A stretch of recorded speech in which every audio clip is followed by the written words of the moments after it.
सूरज जंगल के रास्ते पर दौड़ते हुए जा रहा था। तभी हिरन उसके सामने आ जाता है। तू हट जा, मेरे रास्ते से हट जा। तू मेरा रास्ता नहीं रोक सकती। वो खजाना सिर्फ मेरा होगा और किसी का नहीं। सूरज, ये खजाना तुम्हें कभी नहीं मिल सकता। तू बुद्धिमान हो सकता है, पर लालच और घमंड तुझे रोक देंगे। मैं तुम्हें आगे नहीं जाने दूंगी। जो भी गया है वो भी मारा गया है। मैं उसे हासिल करके रहूंगा। मेरी जान ले लो, पर मैं पीछे नहीं हटूंगा। कुशीनगर गांव में दो दोस्त रहते थे। मंगल, जो गरीब और ईमानदार था, और सूरज, जो चालाक और बुद्धिमान था। फिर एक दिन, अरे यार सूरज, अब हम दोनों थक गए हैं। इतनी मेहनत करने के बावजूद भी हमारी गरीबी क्यों नहीं जाती? दिन भर खेत में काम करते हैं, फिर भी कुछ हाथ नहीं लगता। क्या यही है हमारी किस्मत? हाँ यार, तू बिल्कुल सही कहता है। ये गरीबों वाली जिंदगी कभी आसान नहीं होती। मैं भी बुरी तरह थक गया हूँ। लगता है जैसे हमारी मेहनत रेत में पानी डालने जैसी हो गई है। अब और इंतजार करने का कोई फायदा नहीं, कुछ करना ही पड़ेगा। लेकिन हम क्या कर सकते हैं? चलो, आज हम अपनी किस्मत आजमा कर देखते हैं। हो सकता है आज कुछ ऐसा हो जाए जो हमारी जिंदगी बदल दे। इतना कहकर दोनों चौपाल से गुजर रहे होते हैं कि तभी दो आदमी आपस में बात करते हैं। अरे तुमने देखा, जंगल में एक बूढ़ी औरत रहती है जो किसी का भी भविष्य बता देती है। सुना है जो भी उससे मिलता है उसकी किस्मत पूरी तरह बदल जाती है। हाँ हाँ, मैंने भी यही सुना है। सोच रहा हूँ आज ही जाकर उससे मिलूं, शायद मेरे लिए भी कुछ अच्छा हो। वही तो, इतनी पहुंची हुई औरत शायद भगवान ने भेजी हो किसी की तकदीर बदलने के लिए। जो उसे सही समय पर मिलता है उसका जीवन पूरी तरह बदल जाता है। हाँ चलो, आज ही कोशिश करते हैं। देर करने का कोई फायदा नहीं, किस्मत भी तो जल्दी नहीं आती। ये दोनों की बातें दोनों दोस्त सुन लेते हैं और कहते हैं, सच में सूरज, बूढ़ी औरत इतनी पहुंची हुई है, हमें भी उससे मिलना चाहिए। आखिर हमें भी तो अपनी किस्मत बदलनी है। शायद यही हमारी जिंदगी का मौका है। हाँ यार, गरीबों की जिंदगी से मैं बुरी तरह थक गया हूँ। अब और मेहनत करने से ज्यादा जरूरी है सही राह पकड़ना। चलो, आज आजमा कर देखते हैं, शायद आज हमारी किस्मत बदल जाए। फिर दोनों घने जंगल में कई घंटे खोजते हैं, पर बूढ़ी औरत नहीं मिलती। अरे यार, मैं तो इतनी देर से ढूंढते ढूंढते थक गया हूँ। यहाँ पर कोई बूढ़ी औरत ही नहीं दिखती। कहीं हम बेवकूफ तो नहीं बन गए? शायद उन दोनों गांव वालों ने हमसे मजाक किया, पर कोई बात नहीं, हमें धैर्य रखना होगा। शायद अभी सही समय नहीं आया। तभी उनके सामने अचानक एक बूढ़ी औरत आ जाती है। ओह, तो तुम आ गए अपनी किस्मत आजमाने।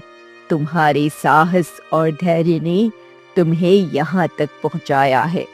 क्या मतलब? हम समझ नहीं पा रहे हैं। तुम्हारे भाग्य में कुछ और ही लिखा है। तुम में से एक नेक दिल है और एक तेज बुद्धि वाला। दोनों की ताकत अलग अलग है, पर दोनों का भविष्य महत्वपूर्ण है। ये आप क्या कह रही हो बुढ़िया माई? क्या लिखा है हम दोनों के भविष्य में? कल रात मुझे एक सपना आया। भगवान ने कहा कि तुम्हारी किस्मत का बंटवारा मेरे हाथ से होगा। अब तुम्हें ही तय करना है कि किसे किसका भाग मिलेगा। इतना कहकर बूढ़ी औरत दो मटके सामने रख देती है।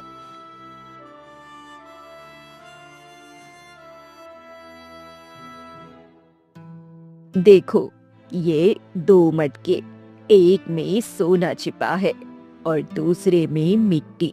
दोनों बिल्कुल एक जैसे लगते हैं। जो मटका तुम चुनोगे वही तुम्हारी किस्मत होगी। पर याद रखना, किस्मत का असली रंग तुरंत नहीं दिखेगा। इसे 1 साल तक सुरक्षित रखना होगा, तभी सच सामने आएगा। धैर्य रखना और समझदारी से चुनाव करना। जिंदगी में कभी कभी छोटे फैसले भी बहुत बड़ी किस्मत बदल देते हैं। अब तुम किस मटके को चुनोगे? जो भी तुम चुनोगे वही तुम्हारा भविष्य तय करेगा। अगर मैं अपनी चतुराई दिखाऊं और थोड़ा चालाकी से काम लूं, तो शायद बूढ़ी को बेवकूफ बना सकूं। ये मटका मैं जीत कर ही रहूंगा। देखो, मैं तुम्हारे सामने सम्मान से खड़ा हूं और मुझे ये सोने वाली मटकी चाहिए। मैं अपने दिल की सुनूंगा और अपनी किस्मत आजमाने के लिए तैयार रहूंगा। किसी चालाकी में नहीं पड़ूंगा। सही समय पर सही निर्णय लेना ही सबसे बड़ी ताकत है। मुझे मिट्टी वाला घड़ा चाहिए। ये मटका सही रहेगा। इसमें मेरा भाग्य छुपा है। मैं इसे ही चुनूंगा। ठीक है, मैं इसे अपनाऊंगा। शायद यही मेरा रास्ता है। किस्मत का असली रंग अभी सामने नहीं आया है। दोनों मटके खोलकर मत देखना। इसे 1 साल तक सुरक्षित रखना। 1 साल बाद ही तुम्हें सच दिखाई देगा कि किसने किस्मत में क्या पाया है। ठीक है, अब मैं इस मटके को नहीं तोड़ूंगा। इसे साल भर संभाल कर रखूंगा। जैसा आपने कहा, धैर्य रखना ही असली ताकत है। हाँ, मैं भी इसे नहीं तोड़ूंगा। 1 साल तक संभाल कर रखना ही अब मेरी जिम्मेदारी है। फिर दोनों मटके लेकर अपने अपने घर की ओर चल देते हैं, मन में उत्सुकता और थोड़ी घबराहट के साथ। अब देखना, साल भर बाद सच क्या निकलता है। समय आने पर सामने आएगा। अब बस संयम और धैर्य ही मेरा साथी है।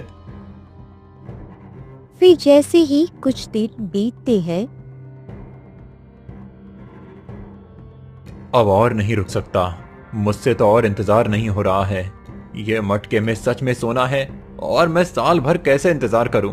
अगर इसे अभी तोड़ लूं तो सारी गरीबी खत्म हो जाएगी। हाँ, यही सही रहेगा। इतना कहकर सूरज मटका तोड़ देता है और उसमें सिर्फ पत्थर निकलते हैं। क्या ये बुढ़िया ने हमें बेवकूफ बनाया? सोना दिखाकर हमें पत्थर पकड़ा दिया। इसे देखकर तो मेरा गुस्सा और बढ़ गया है। मैं इस बुढ़िया को कभी माफ नहीं करूंगा। वहीं दूसरी तरफ मंगल अपने मटके को संभाल कर अलमारी में रखता है। अब मुझे बस 11 महीने इसका अच्छे से ध्यान रखना है। मैं इसे सुरक्षित रखूंगा और समय आने पर सच देखूंगा। तभी सूरज आ जाता है। अरे, तूने अपना मटका तोड़ा नहीं?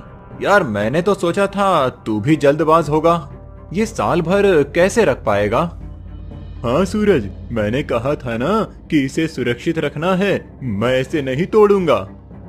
अरे हाँ, मैं तो तोड़कर भी देख चुका हूँ। उसमें कुछ नहीं निकला, सिर्फ पत्थर था। बुढ़िया ने हमें बेवकूफ बना दिया और तू सोच रहा है कि मिट्टी वाले मटके में कुछ होगा? देखो सूरज, अगर इसे तोड़ दूं तो मैं भी बेवकूफ बन जाऊंगा। बुढ़िया का कोई कारण जरूर होगा। मैं धैर्य रखूंगा और समय आने पर सच देखूंगा। ठीक है, तेरी मर्जी। तुझे उस बुढ़िया की बात पर यकीन करना है तो कर, पर मुझे तो अब बिल्कुल यकीन नहीं है। देखना, साल भर बाद भी तेरी मटकी में कुछ नहीं निकलने वाला है। इतना कहकर सूरज गुस्से में वहां से चला जाता है। मंगल मटका संभाल कर रखता है। दिन बीतते हैं।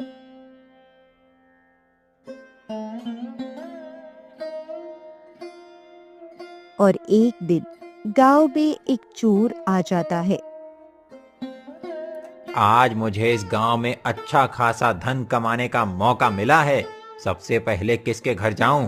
हाँ, यही सूरज का घर सही रहेगा। सुना है ये बहुत बुद्धिमान है और जो भी होगा उसने अपनी मेहनत और बुद्धि से कमाया होगा। शायद यहीं मुझे ढेर सारा धन मिल जाए। इतना कहकर चोर सूरज के घर में प्रवेश करता है और सामान खोजने लगता है। तभी सूरज की नींद खुल जाती है। तुम कौन हो? मेरे घर में क्या कर रहे हो? अभी यहाँ से चले जाओ। सूरज चोर को पकड़ने की कोशिश करता है। अरे यार, ये तो जाग गया, जल्दी से भाग जाता हूँ। लेकिन सूरज उसे पकड़ लेता है। तभी चोर उसकी जम के पिटाई कर देता है और भाग जाता है। ये क्या लिखा है मेरी किस्मत में? एक खजाने से भरा मटका मिला, उसमें भी सिर्फ पत्थर निकला, और ऊपर से ये चोर आकर मुझे मारता है। हे ऊपर वाले, कुछ तो मेरे ऊपर तरस खा। कब तक मैं ऐसे फटे हाल में अपना जीवन बिताऊंगा? वहीं दूसरी तरफ मंगल अपने घर में सो रहा था। तभी अचानक मटके से सुनहरी रोशनी निकलती है। अरे ये क्या हो रहा है? मटके से रोशनी निकल रही है। ये कैसे हो सकता है? मुझे जाकर देखना चाहिए। मंगल मटके के पास जाता है और देखता है कि उसमें एक सुनहरा चमकता नक्शा रखा था। अरे ये क्या है? ये तो नक्शा है, मिट्टी के अंदर छुपा है। और ये सुनहरी रोशनी, ऐसा लगता है जैसे मुझे किसी रहस्य की तरफ बुला रही है। तभी नक्शे के नीचे लिखा हुआ दिखाई देता है। इस खजाने का हक उसी का होगा जो बिना लालच के दूसरों के लिए इसे ढूंढे। जो अपने लालच के लिए रखेगा उसका अंत होगा। मुझे कुछ समझ में नहीं आ रहा है। ये इतना बड़ा रहस्य है। मुझे बूढ़ी माई के पास जाना चाहिए। हाँ, यही सही रहेगा। इतना कहकर मंगल नक्शा लेकर बूढ़ी औरत की झोपड़ी की ओर चलता है। तभी सूरज उसे जाते हुए देख लेता है। अरे ये इस वक्त कहाँ जा रहा है? और इसके हाथ में ये सुनहरी चमक क्या है? मुझे इसका पता लगाना होगा। सूरज चुपचाप उसका पीछा करने लगता है।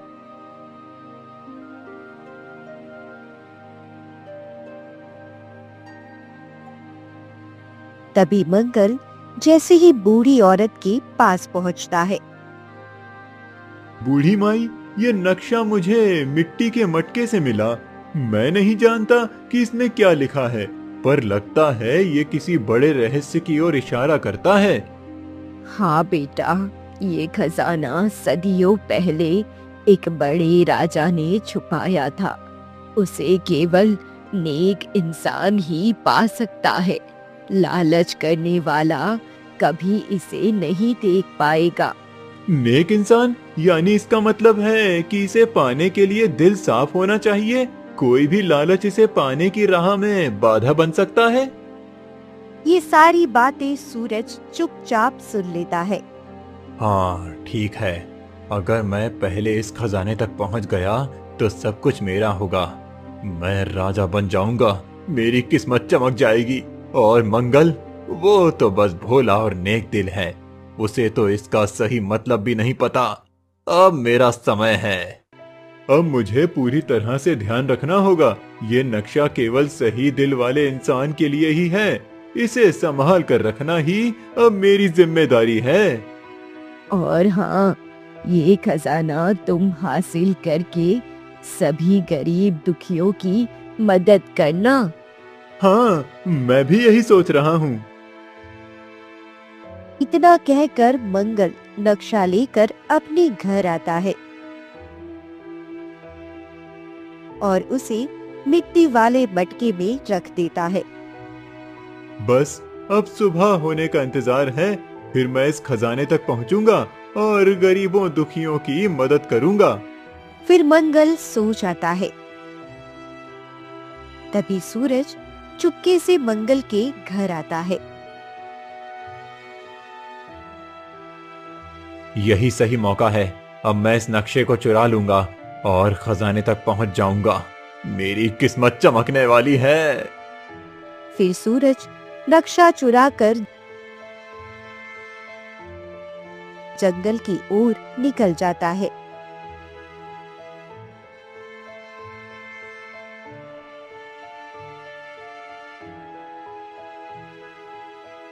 थोड़ी दूर जाने के बाद रास्ते में अचानक एक जादुई हिरन दिखाई देता है, जो सूरज को आगे बढ़ने से रोकता है।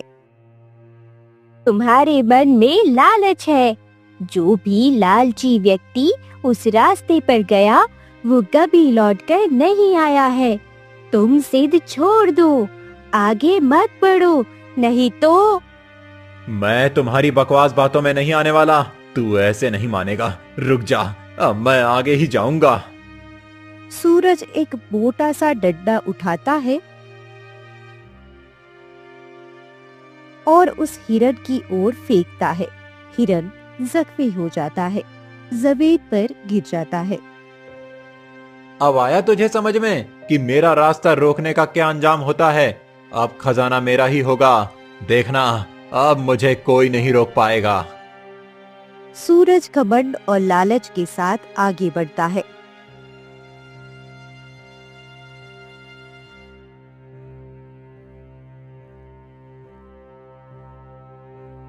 वहीं दूसरी तरफ जैसे ही सुबह से मंगल उठता है तो नक्शा नहीं देखता और परेशान हो जाता है। अरे, नक्शा तो मैंने यहीं पर रखा था। यहाँ से नक्शा कहाँ जा सकता है? हे भगवान, लगता है किसी ने चुरा लिया। अब मैं क्या करूं? अब नक्शा तो नहीं मिला, पर अगर मैं सच में खजाना ढूंढ पाया तो गांव में कोई भी गरीब नहीं रहेगा। हर किसी की मदद कर पाऊंगा, नक्शे या जादू की नहीं। मेरी मेहनत और ईमानदारी की ताकत से ही मैं लोगों की मदद करूंगा। यही मेरी असली किस्मत है। मंगल अपने गांव और गरीबों की भलाई के लिए याद रखे हुए रास्तों पर चलता है। जितना भी नक्शा याद था उसे याद करते हुए। यही सही रास्ता है, मुझे आगे जाना चाहिए।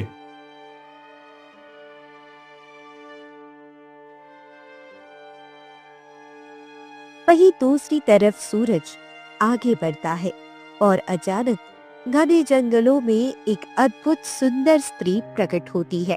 उसकी चाल, आंखों की झिलमिल और रहस्यमयी मुस्कान सूरज को मोहित कर देती है। अरे, इतने घने जंगल में ये स्त्री, और कितनी सुंदर लग रही है। मुझे इसके पास जाकर देखना चाहिए। सूरज तेजी से स्त्री के पास जाता है।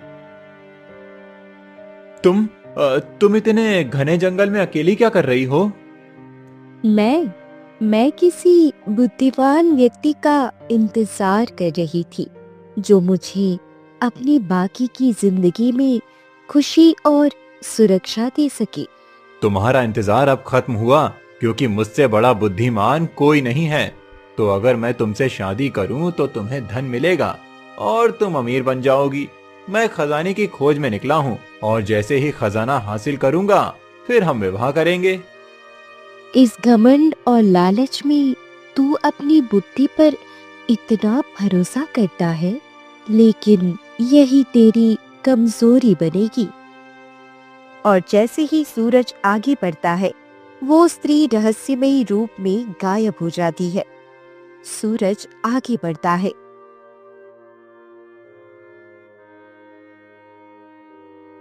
तभी अचानक सामने एक रहस्यमयी दीवार दिखाई देती है। ये दीवार अब क्या है? अब मैं इसे कैसे पार करूं? तभी दीवार से रहस्यमयी आवाज आती है।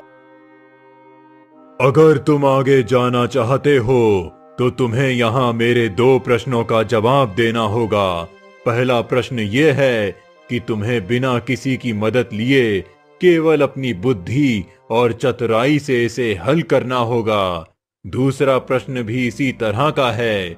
जो इसे कर लेगा वही आगे बढ़ सकता है। ठीक है, ये चुनौती मेरे लिए किसी रोकने वाली चीज से कम नहीं। अब मेरी बुद्धि ही मेरी ताकत है। सोच लो, अगर तुमने गलत जवाब दिया तो हमेशा हमेशा के लिए अंधेरी नगरी में कैद हो जाओगे। मैं बुद्धिमान हूँ, किसी भी प्रश्न का उत्तर देना मेरे लिए बाएं हाथ का खेल है। तुम बस प्रश्न पूछो। तो सुनो, पहला प्रश्न। मैं हर जगह हूँ पर मुझे कोई नहीं देख सकता। मैं हर समय चलता हूँ पर मैं कभी थकता नहीं। मैं तुम्हारी हर चाल और हर लालच को जानता हूँ। बताओ मैं कौन हूँ?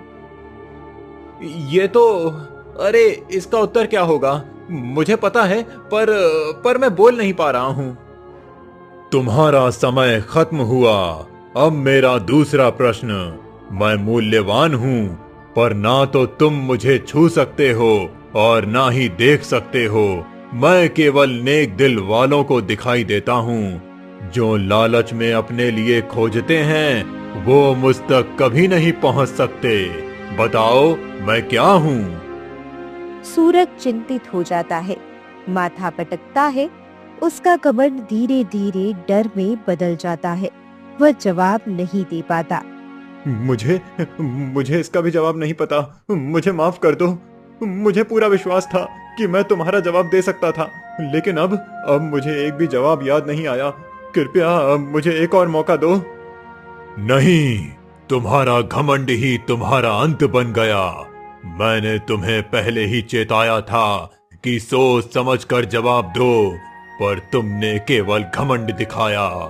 अब तुम्हें हमेशा हमेशा के लिए इस अंधेरी नगरी में फंसना होगा। नहीं नहीं, ऐसा नहीं हो सकता। जैसे ही वो बोलता है, दीवार और तेज रोशनी से फैल जाती है और सूरज धीरे धीरे दीवार के भीतर खींचता चला जाता है। उसका डर, लालच और घमंड सब अंधेरे में गायब हो जाती है।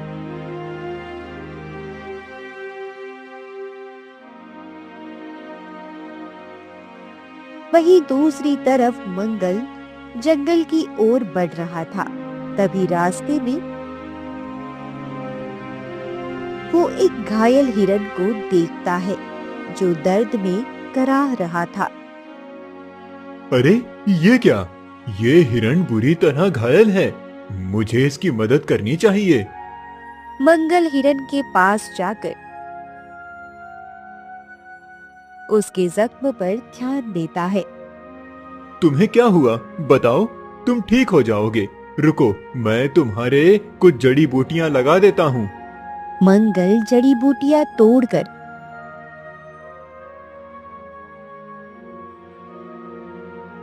हिरण के जख्म पर लगाता है।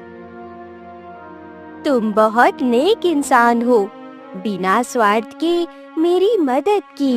बताओ मैं तुम्हारी क्या मदद कर सकती हूँ? तुम बोल सकती हो? एक जानवर होकर कैसे बोल सकती हो? क्योंकि मैं इस जंगल की रक्षक हूँ। किसी भी लालची व्यक्ति को यहाँ से आगे नहीं जाने देती हूँ। पर तुम वैसे नहीं हो। बताओ मैं तुम्हारी क्या मदद कर सकती हूँ? मुझे वो सदियों पुराना खजाना ढूंढना है ताकि मैं गांव के गरीब दुखियारों की मदद कर सकूं। पर मेरा नक्शा खो गया है। मुझे नहीं पता कहाँ जाऊं। तुम सीधे इस रास्ते पर जाओ, वहाँ तुम्हें सही मार्ग मिल जाएगा। मंगल धन्यवाद कहकर आगे बढ़ता है। थोड़ी दूरी पर वही रहस्यमयी स्त्री प्रकट होती है। उसकी सुंदरता और आभा देखते ही मंगल चौंक जाता है। तुम कौन हो? मेरे रास्ते में क्या कर रही हो? मैं तुम्हारे जैसे नेक और ईमानदार व्यक्ति को ढूंढ रही थी। क्या तुम मुझसे विवाह करोगी? इससे तुम बहुत धनी बन जाओगे। नहीं, मैं अभी विवाह के लिए नहीं निकला। मैं सिर्फ गरीब दुखियों की मदद करने के लिए आया हूँ। खजाने की खोज करना मेरी प्राथमिकता है। अरे छोड़ो, तुम मुझसे शादी कर लो। तुम्हें खजाने से भी भरपूर दौलत मिलेगी। वहाँ जाना खतरनाक है। वहाँ से जीवित कोई नहीं लौटा। नहीं, मैं अपने लिए नहीं बल्कि गांव वालों के लिए ये खतरा उठाने को तैयार हूँ। मैं तुम्हें ठुकराता नहीं, पर अभी मेरा उद्देश्य सिर्फ खजाना है। तभी स्त्री की आभा सुनहरी रोशनी में बदल जाती है और वह छलावे में बदल जाती है। तुम अभी थोड़ी देर पहले सुंदर स्त्री थी और अब ये छलावा, ये सब सिर्फ परीक्षा थी। हाँ, यह तुम्हारी परीक्षा थी। तुम लालच में फंसे बिना अपनी प्रतिज्ञा पर डटे रहे। खजाने की चाह में तुमने लालच नहीं दिखाया, इसलिए तुम्हें खजाना मिलेगा। सीधे उस रास्ते पर जाओ, तुम सही मार्ग पर हो। फिर छलावा गायब हो जाता है। मंगल आगे बढ़ता है।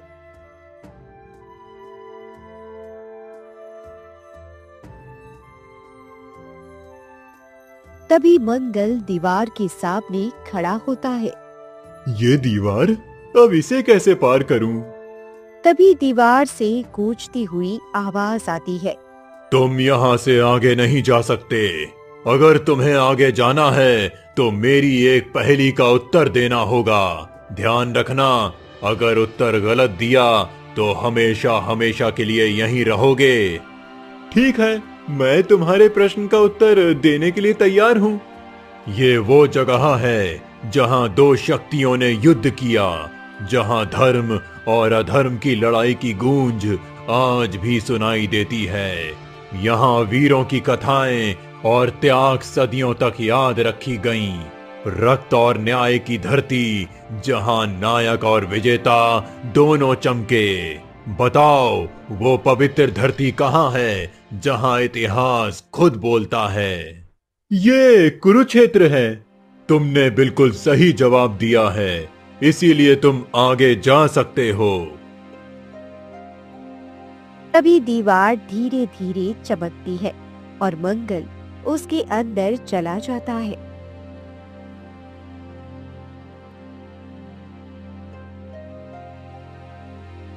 ये क्या जगह है?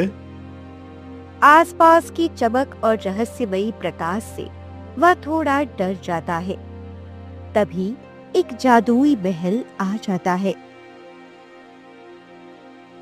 जहां महल के बीच में एक बुजुर्ग राजा की आत्मा बैठी थी। स्वागत है बेटे, तुम्हें मेरा खजाना मिलेगा, पर तुम्हारी नियत की कसौटी होगी। मैं कोई सपना तो नहीं देख रहा हूँ? हे भगवान, मुझे यहाँ पर राजा क्यों दिखाई दे रहा है? तुम कोई सपना नहीं देख रहे हो पुत्र, मैं यहाँ हकीकत हूँ। और ये देखो, मेरी रानी भी यहाँ पर हैं। तभी रानी की आत्मा भी प्रकट हो जाती है। और सुनो, मेरा ये खजाना केवल सोना नहीं है, ये एक शक्ति है जो पूरे गांव को हर दुख और विपत्ति से बचाएगी। बेटा, लेकिन अगर तुमने इसका गलत इस्तेमाल किया तो तुम्हें हमेशा हमेशा के लिए जान से हाथ धोना पड़ेगा। महाराज, महारानी, मैं इस खजाने को गलत मकसद से नहीं पाना चाहता। मेरे गांव में बहुत सारे गरीब किसान और भूखे लोग हैं। मैं उनके दुख दर्द दूर करना चाहता हूँ ताकि कोई भी भूख प्यास से ना मरे। महाराज, ये तो दिल का बहुत नेक इंसान लग रहा है। बेटा, बताओ, तुम कहीं इस खजाने को लालच में तो इस्तेमाल नहीं करोगे ना? नहीं रानी माँ, मैं बिल्कुल ऐसा नहीं करूँगा। तो तुम इस खजाने के लायक लग रहे हो। रानी, तुम्हें कैसा लगता है? महाराज, मुझे तो इसका स्वभाव बहुत पसंद आया है और इसने मुझे रानी माँ कहा। बोली से भी कितना प्यार झलकता है। मुझे इस पर पूरा यकीन है कि ये खजाने का गलत इस्तेमाल नहीं करेगा और हमारे इतने सालों की प्रतीक्षा व्यर्थ नहीं जाएगी। तो ठीक है महारानी, हम ये खजाना इसे दे देते हैं। इसी समय दूर से चिल्लाने की आवाज सुनाई देती है। बचाओ बचाओ। अरे ये आवाज तो सूरज की लग रही है। सूरज यहाँ कैसे हो सकता है? तुमने बिल्कुल सही कहा। तुम्हारा दोस्त सूरज भी यहीं अंधेरी नगरी में कैद है। ये आप क्या कह रहे हैं महाराज? हाँ, क्योंकि उसने लालच में खजाना हथियाने की कोशिश की थी, इसीलिए वो हमेशा के लिए अंधेरी नगरी में फंस गया। महाराज, मैं ये खजाना नहीं चाहता। अगर मेरे दोस्त की कीमत पर मुझे खजाना मिलेगा तो मैं इसे नहीं लूंगा। कृपया उसे आजाद कर दीजिए। मैं उसे तड़पते हुए नहीं देख सकता। तुम सच में दिल के बहुत नेक हो। उसने तुम्हें धोखा दिया, धोखे से नक्शा चुराया और यहाँ आ गया। फिर भी तुम उसके लिए खजाना छोड़ने के लिए तैयार हो। तुम तो बहुत महान हो। ठीक है बेटा, तुम्हारा दोस्त भी मिलेगा और खजाना भी। तुम इसे अपने गांव के गरीब दुखियों की मदद के लिए इस्तेमाल करना। तभी सूरज वहाँ आ जाता है। मंगल, मुझे माफ कर दो। मैं लालच में आ गया था। अब मैं कभी ऐसा नहीं करूंगा। मुझे माफ कर दो। सूरज, अब सब ठीक है। लालच और घमंड कभी सही रास्ता नहीं दिखाते। चलो खजाने का उपयोग गांव वालों की मदद के लिए करते हैं। तुम दोनों ने अपनी नीयत से दिखा दिया कि असली शक्ति लालच में नहीं, नेक दिल में है।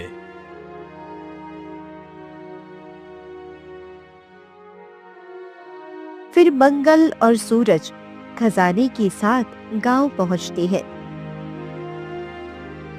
तभी एक औरत बैठकर बहुत रो रही थी। हे भगवान, अब मेरे बेटे का क्या होगा? मेरे पास पैसे नहीं है, कहाँ से इलाज कराऊं? फिर मंगल उसके पास जाता है। ये लो पैसे, इससे अपने बेटे का इलाज करा लो। कोई भूख प्यास से ना मरे, यही मेरा मकसद है। बेटा, सच में तुम मेरे लिए भगवान बन के आए हो। अगर तुम ये पैसा मुझे अभी ना देते तो मेरा बेटा मर जाता। अब मैं इस पैसे से अपने बेटे को बचा सकती हूँ। हाँ माँ, क्यों नहीं। सुनो सुनो सभी गांव वाले, मैंने सदियों पुराना खजाना खोजा है। इसे सभी में बराबर बांटूंगा ताकि कोई भी गरीब दुखिया भूखा ना रहे। सभी गांव वाले आकर खजाना ले लेते हैं। जो थोड़ा बचता है मंगल और सूरज अपने लिए रख लेते हैं। देखा सूरज, तू हमेशा अपनी बुद्धि पर घमंड करता था। आज देखो मंगल की किस्मत जीत गई, तेरा घमंड हार गया। बुद्धि से कुछ नहीं होता, किस्मत का भी बड़ा हाथ होता है। हाँ काका, आपने बिल्कुल ठीक कहा। किस्मत भी साथ देना चाहिए। इसके बाद सूरज कभी लालच नहीं करता और मंगल के साथ मिलकर हमेशा अपने गांव की गरीब दुखियों की मदद करता है।